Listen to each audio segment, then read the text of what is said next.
Welcome to another edition of Breaking News, brought to you by Source Selection Soundbites. Today we will discuss the case of MicroTechnologies, LLC decided at the GAO. In this acquisition, the Air Force had a requirement for information technology services. The competition was limited to small business firms that held a NetSense II IDIQ contract. The agency used the low-priced, technically acceptable best value methodology, but the solicitation also included FAR Provision 52.222-46.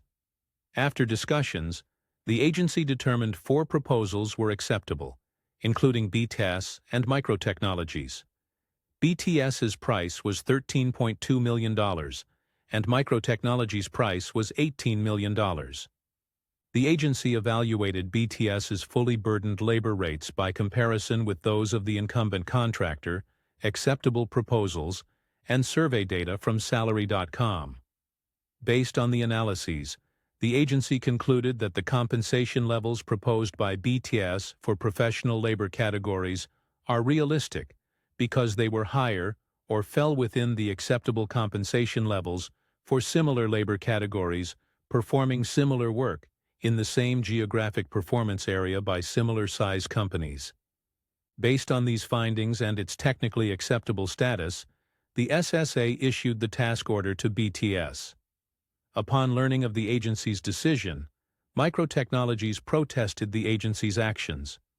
According to the protester, the agency did not reasonably evaluate the realism of the awardee's price.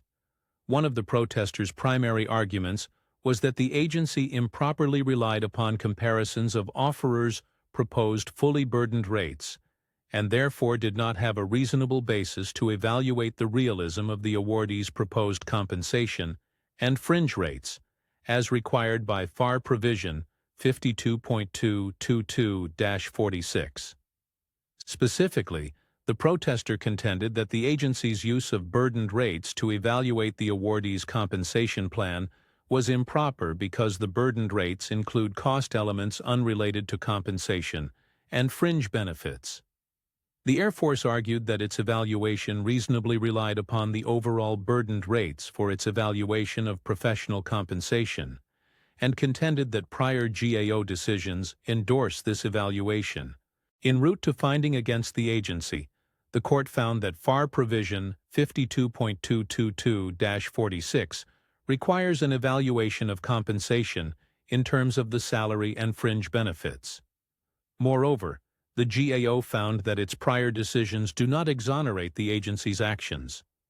The GAO stated that its office has held that where a solicitation expressly provides that offerors shall provide only burdened labor rates and advised that those rates would be compared to Bureau of Labor Standards rates, there is no basis to sustain a protest challenging the agency's reliance on the burdened rates for purposes of assessing the realism of professional compensation under FAR Provision 52.222-46. In addition, where the GAO has specifically addressed the issue of burdened and unburdened labor rates, the GAO has held that challenges to an agency's reliance on burdened rates in the evaluation of professional compensation did not provide a basis to sustain a protest where the agency also considered salary and fringe rate information. Since the Air Force's circumstances did not fit these fact patterns, the protest was sustained. Now let's address a few of the lessons learned from this protest. They include: 1. When FAR Provision 52.222-46 is included in the solicitation, fully burdened rates should not be the benchmark for making the realism determination. 2. FAR Provision 52.222-46 requires the evaluation of salary and benefits. And 3. The agency must comply with the dictates of Provision 52.222-46 unless it overrides the requirement in the solicitation. In this episode of Source Selection Soundbites, we discussed the MicroTechnologies case and the price realism principles associated with it. This concludes today's Source Selection Soundbite. If this video was helpful, Hit the like and subscribe button to ensure you don't miss any new material. If you want more details on the subject, they are available on the Source Selection Answer app. It contains lectures, quizzes, court cases, sample documents, and more material that allows practitioners to quickly obtain actionable knowledge. Thanks for watching. See you next time.